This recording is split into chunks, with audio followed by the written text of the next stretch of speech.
E a gente já começa falando de saúde, sobre a esquizofrenia, que não é uma questão muito comum da gente conversar, né, doutor Ronan? Boa tarde. Boa tarde. Mas que merece atenção, né? Não é comum, mas eu me sinto muito lisonjeado por ter esse espaço para poder falar sobre esse tema tão importante. Vamos explicar então o que é a esquizofrenia? Bom, primeiramente é uma doença.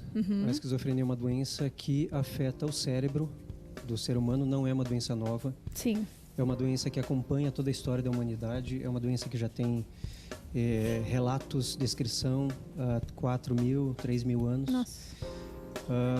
É basicamente uma doença que afeta o cérebro em algumas áreas específicas. Eu gosto de explicar da seguinte forma: se nós tivermos um abalo na área do cérebro, porque o cérebro é muito especializado, mas um abalo na área do cérebro que regula a nossa memória, nós podemos ter Alzheimer. Sim. Se nós tivermos um AVC, um derrame ou algo, um acidente de carro que afete a nossa área motora de movimentação, nós podemos ter uma paralisia, uma perda de forças. Mas existem áreas no cérebro responsáveis pelo jeito como nós nos sentimos, como nós resolvemos problemas, como nós interpretamos o ambiente, como nós respondemos a esse ambiente. Olha que interessante. E essa justamente é a área que é afetada pela doença esquizofrenia. Infelizmente, essa área começa a ser afetada e a doença aparece geralmente em jovens. Sim. Entre 15 e 30 anos de idade, dificilmente depois dessa idade. Jovem assim, com 15 anos? Sim. E quais são as principais causas, então, para que se tenha essa doença? Boa pergunta. Isso é uma pergunta frequente mesmo.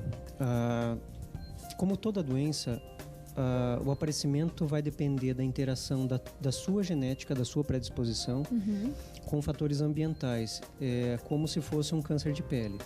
Uma pessoa tem uma pele clara, olho azul, e o meio ambiente fornece o sol que ajuda a desenvolver um câncer de pele. Certo. No caso da esquizofrenia, da mesma forma. Algumas pessoas têm uma genética que facilita isso.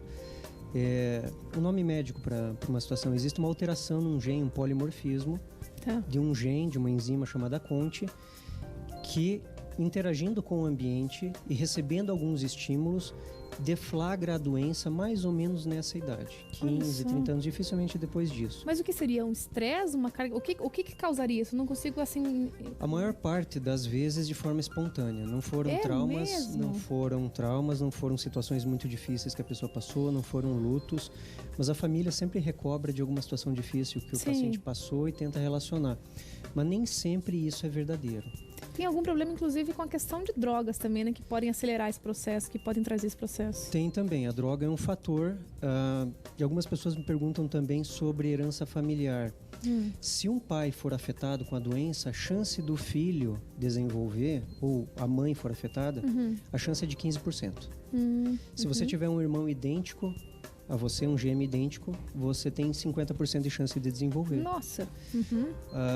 Sobre drogas, as drogas costumam ser provocadoras de alteração da sua percepção, causadoras também de delírios, de alucinações, que são sintomas que também aparecem na esquizofrenia. Mas existe uma droga em especial, principalmente quando usada na adolescência, em especial antes dos 15 anos de idade, que é a maconha. Nossa, maconha, ainda que as pessoas... Vamos lá, que as pessoas falam, mas que é natural, porque eles acham que é mais leve, mas pode levar um caso desse, um quadro desse de esquizofrenia. A maconha, ela não é uma droga leve e não será uma droga leve. Mas é que as pessoas, né? A desculpa que os adolescentes tentam dar, não é um crack, não é uma maconha, é simples. Não é assim que funciona, gente, pelo amor de Deus. E existe uma epidemia de uso de maconha no Brasil. Em outros países também. É uma droga que tem aumentado o consumo e não tem doses seguras para a pessoa usar como se fosse como álcool, que existem lá 30 ml de álcool você consegue metabolizar e tudo mais, mas com a maconha não. E jovens estão usando maconha numa fase da vida em que o cérebro está em pleno desenvolvimento e criando conexões. E a maconha é extremamente tóxica para essa área das emoções e do comportamento, pode alterar completamente a programação do cérebro de um jovem. Olha que alerta aí, pais que tem estão achando que de repente o filho pode estar envolvido. Presta atenção, não é só uma fase, daqui a pouco passa, não, pode levar pra vida isso, tá vendo? Pode dar um reflexo lá na frente. Você jovem, presta atenção nisso, presta atenção, é o teu futuro que tá em jogo, tá? Não é agora, é legal porque os meus amigos fazem, todo mundo faz, eu também vou só fumar um pouquinho aqui, Para com isso, pelo amor de Deus. Pensa no teu futuro, pensa lá pra frente. Pai, mãe, um pouquinho mais de rédea aí, tá? Você tá vendo que tem uma situação assim, tem que ficar em cima mesmo, né, doutor? Não é assim, deixa que daqui a pouco passa, você tá experimentando a vida. Não Pode é só parar uma com fase. isso. Pode não ser só uma fase. Tá, e como a gente vai lidar com uma pessoa que tem esquizofrenia? Porque parece que a pessoa tá meio que no mundo, vive uma outra realidade, né? Quando a pessoa tá nessa situação. Olha, a família demora a procurar tratamento até porque ninguém é culpado por não conhecer o assunto. Sim. Em geral, um jovem que tem uma tendência à esquizofrenia, que já seja um jovem um pouco mais recolhido, um pouco mais isolado, com menos habilidades sociais, com menos iniciativa, esse jovem é um jovem de risco. Certo. Provavelmente, se fumar maconha, vai desenvolver. Se você tiver a genética para desenvolver esquizofrenia, você vai ter 2,5 vezes mais chances de desenvolver. Tá. Se você fumar maconha, 4 vezes mais, o que dá 10 vezes mais chance de desenvolver esquizofrenia. E na adolescência já é uma fase difícil e a apresentação do adolescente pode ser muito variada. Uhum. Muitas vezes é tão estranho, não é absolutamente patologia, não é doença. Mas a família começa a perceber um certo isolamento, mudança do padrão, redução das vontades, redução da motivação para procurar amizades, para procurar aquilo que lhe fazia bem, que lhe dava bem-estar, prazer. Uhum. E ele começa a se recolher, começa a alterar, começa a ter algumas ideias diferentes, porque o processamento da informação já começa a ficar alterado. Uhum. A gente tem um nome para isso, fase prodrômica, antes dos sintomas mais floridos que a gente fala. Tá. E depois de mais ou menos uns 2 anos, esse jovem começa a demonstrar alguns sintomas mais graves. E aí que o cérebro começa a ser mais afetado, como delírios, podem haver delírios, alucinações, que são sintomas bastante graves. Nossa, e tem uma cura para isso? Nós gostaríamos que tivesse. Uhum. Infelizmente, depois que a esquizofrenia começa, ela tende a progredir. É uma doença degenerativa se não for tratada. E o prognóstico é muito ruim, quer dizer, o segmento, as consequências são muito ruins se não for tratada. Mas nós não temos ainda um tratamento curativo, mas nós temos um tratamento de controle em que permite que a pessoa leve uma vida normal, com qualidade de vida, produzindo, mas as medicações são fundamentais nesse caso. Doutor Ronaldo, você disse que aparece entre os 15 e 30 anos, mas aí, se não é tratado, vai levando isso para frente pro resto da vida? Vai levar isso.